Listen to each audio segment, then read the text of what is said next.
வணக்கம் everyone, welcome to another vlog. முன்னாடி Calton Hill பார்த்தோம் இல்லையா? ஸோ அதோட next day so day 3 of எடின்ப்ரா.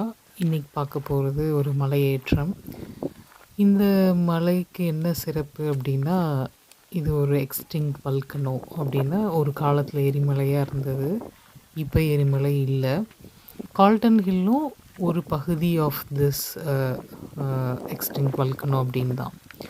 So இது வந்து மேபி இது எல்லாமே ஒரு எரிமலை குழம்பு, அது வந்து கெட்டியாகி பாறையாகி ஸோ இப்படி ஒரு மலை குன்றாக மாறி இருக்குது அப்படிங்கிறது தான். இந்த மலையில் ஏறுறதுக்கு பல வழிகள் இருக்குது. மொத்தம் 3 வழி தெரிஞ்சது. நான் இது வரைக்கும் அதை ரிசர்ச் பண்ணும்போது தெரிய வந்தது. அதில் நான் ஒரு பாதை நானாக சூஸ் பண்ணல. நான் போகும்போது இந்த பாதை இருந்தது. ஸோ அதனால் அந்த பாதையில் அப்படியே ஏற ஆரம்பிச்சிட்டேன். இதுக்கு வந்து ஸ்பெசிஃபிக்காக ப்ரிப்பரேஷன் அப்படின்லாம் நான் எதுவும் பண்ணலை. ஒரு வாரத்தில் 3 நாள் கார்டியோ, ஆவரேஜாக சைக்கிளிங் அண்ட் வாக்கிங், இது 2 தான் மெயினாக பண்ணிகிட்ருக்கிறது. இந்த ப்ராக்டிஸை வச்சு தான் இதை ஏற ஆரம்பிச்சது. இதை வந்து நான் சொல்கிறது வந்து ஒரு ஆவரேஜ் ட்ரக்கிங் அப்படின்னு சொல்லலாம், எலிவேஷன் ஏற்றம் அப்படின்னு சொல்லலாம். இதுவே வந்து முதல் முறையாக எந்த ஃபிசிக்கல் ஆக்டிவிட்டீஸும் பெருசாக இல்லாதவங்க, உடல் உழைப்பு பெருசாக இல்லாதவங்க ஏறுறதுக்கு வந்து ரொம்ப கொஞ்சம் சிரமப்பட்டால் தான் வேணும். எங்கே இருக்கிறவங்க கொஞ்சம் ஏறிடுவாங்க. ஒரு கொஞ்சம் ஆல்ரெடி ஏதாவது ஹெல்த் இஷ்யூஸ் இருக்கிறவங்க அவங்க வந்து கொஞ்சம் ஸ்ட்ரகிள் பண்ணுவாங்க, கஷ்டப்படுவாங்க. ஸோ அதுதான் இது. பாருங்கள், இது எல்லாமே இப்போ மக்கள் மட்டும் கிடையாது. நான் போனது வந்து ஒரு வீக்கெண்ட். ஸோ அதனால் வந்து எல்லா ஃபேமிலி, குட்டீஸ், அப்புறம் வந்து நாய்கள், பெட்ஸ் எல்லாமே கூட்டிகிட்டு வந்திருந்தாங்க. எல்லோரும் சேர்ந்து குடும்பமாக ஏறிட்டுருந்தாங்க மேலே. ஈவன் நிறைய டாக்ஸ் வந்து அந்த மலை உச்சியை தொட்டுட்டு வந்துச்சு நான் வந்து அது மேலே தொட்டுட்ருக்கும்போது. ஸோ பார்த்துக்கோங்க, அவங்க எல்லாருக்குமே ஒரு ஈஸியஸ்ட் ஜாப்னு சொல்லலாம். இல்லை வந்து ஒரு ஃபேமிலி டைம், அதை வந்து ஒரு ஃபன் அண்ட் ஆக்டிவிட்டியோடு பண்ணுறது எப்படின்னா, இவங்க they are very famous for that. Obviously we know that. So அதுதான். ஸோ காலையிலேயே அங்கே ஹாஸ்டலில் கொஞ்சம் சாசேஜ் அந்த மாதிரி சாப்பிட்டுட்டு அப்படியே பொறுமையாக நடக்க ஆரம்பித்தாச்சு. அது இல்லாமல் இன்றைக்கி வந்து பெருசாக வெயில் கிடையாது. இதுவும் மழையும் விட்டு விட்டு வந்துட்டே இருக்குது. So it's a good weather. So ஏற ஆரம்பிச்சிட்டோம். இந்த மாதிரி சரடு கல்லுன்னு சொல்லுவாங்கள்ல, அந்த மாதிரி இருந்தது. இந்த மாதிரி கரடு முரடான பாதைகளும் இருந்தது. ஸோ வந்து நீங்கள் வந்து எந்த பாதை வேணால் நீங்களே சூஸ் பண்ணலாம். ப்ராடாக இருக்கும்னு வச்சுக்கோங்களேன், இங்கேருந்து அந்த அங்கே வரைக்கும் இருக்குது. இதில் எது உங்களுக்கு ஈஸியஸ்ட்டாக இருக்கும் நீங்கள் பார்த்து சூஸ் பண்ணலாம். நான் இந்த பாதையை எடுத்தேன். எதிர்த்தாப்பில் வரவங்களும் இறங்கி வந்துட்டுருப்பாங்க, இதே வழியில் இறங்குறவங்க. நீங்கள் வேறு வழியிலையும் இறங்கலாம். ஸோ நான் அடுத்து இறங்கும்போது நீங்கள் பார்ப்பீங்க. அது ஒரு கொஞ்சம் ஸ்மூத்தான, சேஃப் அண்ட் செக்யூரான ஒரு வழின்னு சொல்லலாம். ஸோ நல்லா இருந்தது. அது இல்லாமல் எங்கே பார்த்தாலும் இந்த பச்சை பசேல்னு, அப்புறம் கொஞ்சம் காற்றும் அடித்ததுனால கொஞ்சம் நல்லா இருந்தது. நடுவில் கொஞ்சம் இளைப்பாடுறதுக்கும் அப்படியே இந்த சுற்றி இருந்த காட்சிகள் வந்து ஏதுவாக இருந்ததுன்னு சொல்லலாம். அது இல்லாமல் என்னோடய ஜெர்மன் ஃப்ரெண்ட், அவரையும் நான் கூப்பிட்ருந்தேன். நீங்கள் ஃப்ரீயாக இருந்தீங்கன்னா நீங்களும் வாங்க ட்ரெக்கிங்க்கு அப்படின்னு. ஏன்னா ஜெர்மன்ஸ்க்கு வந்து இந்த ட்ரெக்கிங் ஒரு ட்ரெக்கிங்கே கிடையாது. ஏன்னா அவங்க என்ன சொல்கிறது, அவங்களோட ஜீன்லேயே இருக்கும்னு நினைக்கிறேன் ட்ரெக்கிங், வாக்கிங் இதெல்லாமே. ஸோ அதனால் இவங்களுக்கு வந்து இது ஒரு விஷயமே இல்லை. பட் ஸ்டில் அவரையும் கூப்பிட்டேன். ஓகே, ஹி வாஸ் ஏன்னா எல்லோரும் நாளைக்கு வந்து இன்றைக்கி டே 3, டே 4 வந்து நானும் ஊருக்கு கிளம்புறேன், அவங்களும் அவங்க கண்ட்ரிக்கு கிளம்புறாங்க. ஸோ அதனால் ஓகே, சரி இன்றைக்கி எப்படி போகட்டும் அப்படின்ட்டு.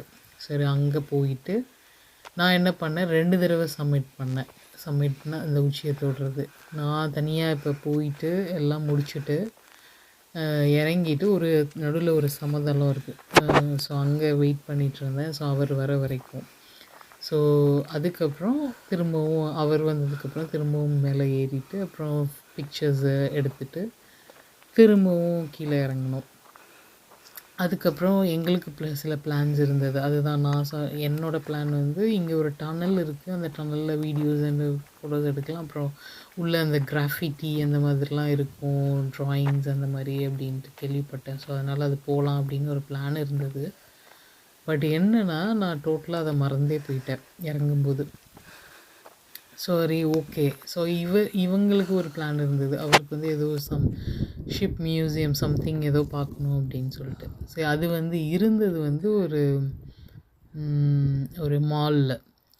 சரி, ஓகே. எனக்கு வந்து ஐ வாஸ் ஸோ டயர்ட். சரி, அங்கே போயிட்டு நான் ரெஸ்ட் எடுத்துகிட்டு அவர் வந்து அந்த மியூசியம் சுற்றி பார்க்குற வரைக்கும் நான் என்ன பண்ணேன், நான் ஃபுட் ஆர்டர் பண்ணிவிட்டு சாப்பிட்டுட்டு ஃபுட் கோர்ட்டில் கொஞ்ச நேரம் என் காலெல்லாம் ரிலாக்ஸ் பண்ணிவிட்டு என்னை பார்த்தீங்கன்னா என்னோடய பேண்ட்டெல்லாம் வந்து ஃபுல்லாக சகதி, அந்த மண், இப்போ இதில் போன ஸ்வெட்டு, ஒரு ரேஞ்சில் நான் கொண்டையை போட்டுக்கிட்டு நம்ம பாட்டு போயாச்சு. So that's okay. இங்கே வந்து நோபடி கேர்ஸ் அப்படின்னும் ஜென்ரலைஸ் பண்ணி சொல்ல முடியாது. பட் ஸ்டில் நம்ம வந்து வி டோன்ட் கேர் அப்படிங்கிறது தான். So until unless we don't bother other people. So நம்ம ஸ்பேஸ்குள்ளே இருக்கிறதுல எந்த பிரச்சனையும் கிடையாது, மற்றவங்களுக்கு அது டிஸ்டர்ப் ஆகாத வரைக்கும். ஸோ அதனால் நம்ம அதெல்லாம் இது பண்ணிவிட்டு அங்கே போயிட்டு அதுக்கப்புறம் அவர் முடிச்சுட்டு அவர் வந்தார். வந்ததுக்கப்புறம் நான் என்ன பண்ணேன், ஒரு லன்ச்சு வாங்கி வச்சுருந்தேன். ஏன்னா வந்து ஆப்வியஸாக அவரும் காலையில் எல்லாருமே ட்ரெக்கிங் போனோம், நானும் ட்ரெக்கிங் போயிருந்தேன். எனக்கு இருக்கிற பசி தானே மற்றவங்களுக்கும் இருக்கும்.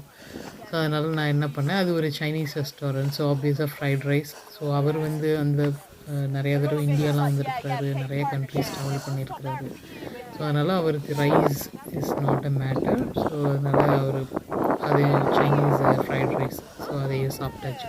சாப்பிட்டுட்டு பிளான் ஒன்று வந்து டீன் வில்லேஜ்னு ஒன்று இருக்குது, ரொம்ப பியூட்டிஃபுல் இங்கிலீஷ் வில்லேஜ்.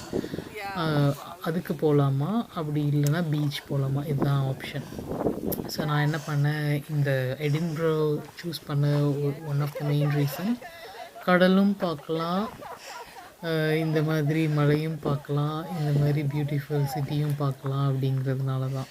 ஸோ அதனால் கண்டிப்பாக பீச்சை மிஸ் பண்ணக்கூடாது. அதுவும் யூகே வந்து ஆல்மோஸ்ட்டு 8 months 9 monthsக்கு மேலே ஆச்சு அந்த டைமில்.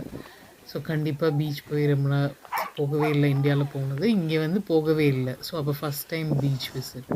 ஸோ அதனால் கண்டிப்பாக பீச் போகலாம் அப்படின்னு சொல்லிட்டு பீச்சுக்கு பிளான் பண்ணியாச்சு. ஸோ அதனால் அப்போ போயிட்டு ஒரு ஹார்ட்லி ஒரு ½ அன் ஹவர். பஸ் டிக்கெட் என்ன பண்ணோன்னா டே பாஸ் மாதிரி எடுத்தாச்சு. எவ்ரி டைம் நம்ம கொடுக்கணுன்னா 2.5 பவுண்டு 3 பவுண்டு 6 பவுண்டுக்கு மேலே போயிடும். அதே டே டிக்கெட்னால் ஆல்மோஸ்ட் 4.5 to 5 பவுண்ட்ஸு. ஸோ 5 பவுண்ட்ஸில் நம்ம எத்தனை தடவை வேணால் ஏறலாம். ஸோ அங்கேருந்து நாங்கள் ஹாஸ்டலுக்கு வர்றதுக்கும் பீச்லேருந்து it will take some time. அவர் in case if we have to take 2 buses. So அதெல்லாம் நீங்கள் கன்வெர்ட் பண்ணி பார்த்தீங்கன்னா it will be it's a good bargain அப்படின்னு சொல்லலாம். பார்கெயின்னா காசுக்கேற்ற கரெக்டான இதுன்னு சொல்லலாம். ஸோ அப்படி பண்ணியாச்சு. அப்புறம் வந்து இந்த இதுதான் இருக்கிறதுலே மோஸ்ட்டு கொஞ்சம் dangerous part of the trek, இந்த மலை. இது பாருங்கள் எப்படி கொத்தி விட்டுருக்காங்க, செதுக்கி வச்சுருக்காங்க வழுக்கக்கூடாதுன்றதுக்காக. பட் என்னென்னா நான் கரெக்டாக நம்ம அந்த உச்சி தொடும்போது தான் மிஸ்ட்டு வருது, மழை பெய்யுது, எல்லா பாறையும் நனைச்சி விட்டுடுச்சு. நம்ம கால் வைக்கிற ஒவ்வொரு இடமும் கண்ணி வெடின்ற மாதிரி. ஸோ வழுக்காமல் இருக்கணும், பின்னாடி வரவங்க நம்ம மேலே விழுகக்கூடாது. ஸோ அப்படி நிறையா விஷயம். அது இல்லாமல் ரொம்ப செங்குத்தாக இருந்தது. ஸோ ஐ ஹேட் ஆல்ரெடி நீ பெயின். ஸோ மடக்கி அது அங்கங்கே க்ரிப் கிடைக்கிறதுக்காக கொஞ்சம் காலை அகலமாக வச்சு மடக்கி அப்படி ஏறும்போது I was suppose to rest my knee on one of this rocks. So அது வந்து நல்லா கொஞ்சம் ரத்தக்கட்டாகி வீக்கம்லாம் ஆயிடுச்சு. But okay, somehow I managed. இதுலேயே 2 இந்த மாதிரி 2 சம்மிட் 2 மலை இருக்குது. அதுலேயே குட்டி குட்டியாக இதுலேயும் ஏறலாம், அதுலேயும் ஏறலாம் அப்படிங்கிற மாதிரி. ஸோ அதெல்லாம் பண்ணியாச்சு. ஸோ பாருங்கள், டாகெல்லாம் வருது பாருங்கள், குட்டி குட்டி டாக்ஸ் வந்து பாருங்கள், அதெல்லாம் மேலே ஏறிச்சு. அதெல்லாம் பார்த்து ரசிச்சுட்டு அப்புறம் பார்த்துட்டு, அது இல்லாமல் இறங்குறது இன்னும் அதை விட கொஞ்சம் டஃப்பு. இப்போ அந்த மணல் இந்த மணல் இல்லை, ஆப்வியஸாக அந்த கல்லெல்லாம் இருக்குது பாருங்கள். எனக்கு பின்னாடி வரவங்க அதை தேய்ச்சிட்டு வரும்போது நமக்கு அந்த சவுண்ட் கேட்கும் இல்லையா? சம்டைம்ஸ் சறுக்கிறதும் நமக்கு சவுண்டு கேட்கும், சறுக்கிட்டு வர்றது அவங்கள கண்ட்ரோல் பண்ண முடியாமல். ஸோ அப்படி சறுக்கி என் பக்கத்தில் ஒருத்தர் வந்துட்டார். அவர் எங்கே நம்மளை தள்ளி விட்டுற போகிறாரோன்ற பயத்தில் நீங்கள் முன்னாடி போங்க அப்படின்னு சொல்லி நம்மளோட சேஃப்டி பார்த்தாச்சு. அதுக்கப்புறம் நம்ம பொறுமையாக ஒரு ஸ்டெப்பாக எடுத்து வச்சு ஃபாலோ பண்ணியாச்சு. இதெல்லாம் பார்த்துட்டு சுற்றி அந்த இயற்கையெல்லாம் பார்த்து ரசிச்சுட்டு இப்போ இறங்குறோம். இது வந்து வேற ஒரு வழியில் இறங்குறோம். ஸோ இது பாருங்கள், எவ்வளோ கொஞ்சம் பச்சை பசேல்னு அமைதியாக, ரொம்ப அந்த கரடு முரடெல்லாம் இல்லாமல் கொஞ்சம் டீசெண்டாக நல்லா இருந்தது. வழியில் நிறைய அப்போ தான் ஏறிட்டுருக்காங்க. இந்த வழியை சூஸ் பண்ணி வர்றவங்க இது வழியாக வந்துட்டுருந்தாங்க.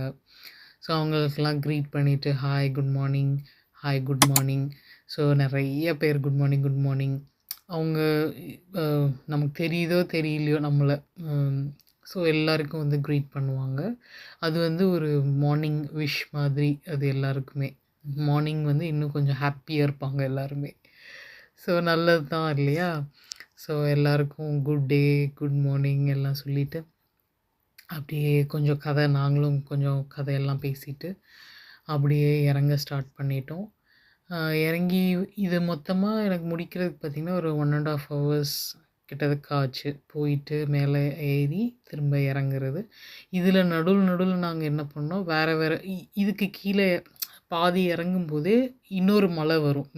மலை தொடர்ச்சி. அதை தொடர்ந்து குட்டி குட்டி மலைகள் இருக்கும். ஸோ அதில் கொஞ்சம் இறங்கி அது ஃபுல்லாக புல் தான், வேறு எதுவுமே இருக்காது, பாறை கீரைன்னு எதுவுமே இருக்காது. ஸோ அதிலெல்லாம் நின்றுட்டு அப்படியே சுற்றி பார்த்துட்டு அப்படியே அதில் திரும்பவும் மேலே ஏறணும். ஏன்னா அதுலேருந்து இறங்க முடியாது. ஸோ திரும்பவும் இறங்கின மலையிலேருந்து திரும்பவும் ஏறி திரும்ப ஒரு வழி கண்டுபிடிச்சி அப்படியே இறங்கணும். அப்படி தான் இருந்தது. ஸோ கீழே வரும்போது இங்கே ரெகுலராக ஒரு ஐஸ்கிரீம் விற்கிறவர்னு நினைக்கிறேன், ஒரு வேன் இருந்தது. ஸோ அங்கே ஐஸ்கிரீம் வாங்கிட்டு சாப்பிட்டுட்டு அப்புறம் அவர்கிட்டயே வந்து ரெஸ்ட் ரூம் எங்கே இருக்குதுன்னு கேட்டுட்டு என்னோடய பிஸ்னஸை போயிட்டு முடிச்சுட்டு ஸோ அதுக்கப்புறம் தான் பீச்சுக்கு போக ஸ்டார்ட் பண்ணியாச்சு. அந்த vlog வந்து உங்களுக்கு நெக்ஸ்ட் வீடியோவில் வரும். Hope you all like the video. So see you. Bye bye.